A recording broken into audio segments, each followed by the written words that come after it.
Nĩ thaini ĩrĩa ĩkanĩrĩirwo gatagatĩ ka Ministry ya Gĩthomo na rũhonge rwa NHIF, mũbango ũrĩa ũgũtigĩrĩra arutwo othe a cukuru cia secondary cia mũingĩ nĩ mandĩkithio na mũbango ũyũ wa NHIF.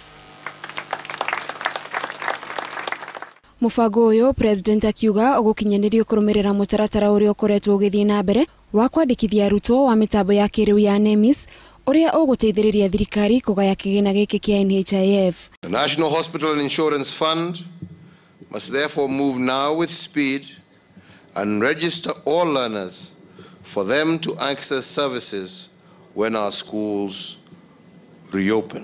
Thirikari cia kaunti o hamwe na Ministry ya ũgima wa mwĩrĩ nĩ morĩtio marutithanie wĩra gũtigĩrĩra thibitarĩ iria irĩ hakuhĩ na macukuru ciĩ mũbango-inĩ ũyũ wa NHIF nĩguo arutwo magatungatĩrwo na ihenya rĩrĩa marabatara motungata. The government of Kenya will pay a premium of Kenya shillings 1,350 per student for this cover.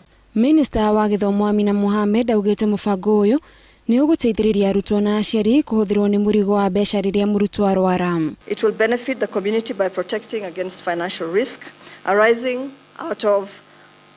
from out-of-pocket medical expenditure. Ministry ĩno ningĩ ikiuga nĩ matigĩrĩire kũrĩ na arigitani a kũrora arutwo macukuru-inĩ na marĩthiaga thibitarĩ o rĩrĩa mũrutwo eherwo nĩ mũrimũ. Schools have employed nurses, matrons to be the first responders to illnesses that affect learners while in school. Mũbango ũyũ ũrugũririo hĩndĩ ya igongona rĩa gũkũngũĩra macukuru marĩa mekĩte wega hĩndĩ ya macindano ma mathako ma ngerekano kũrĩa President atũgĩrĩtie ikinya rĩrĩ rĩa kũhe arutwo wĩyathi wa kuonania iheo ciao.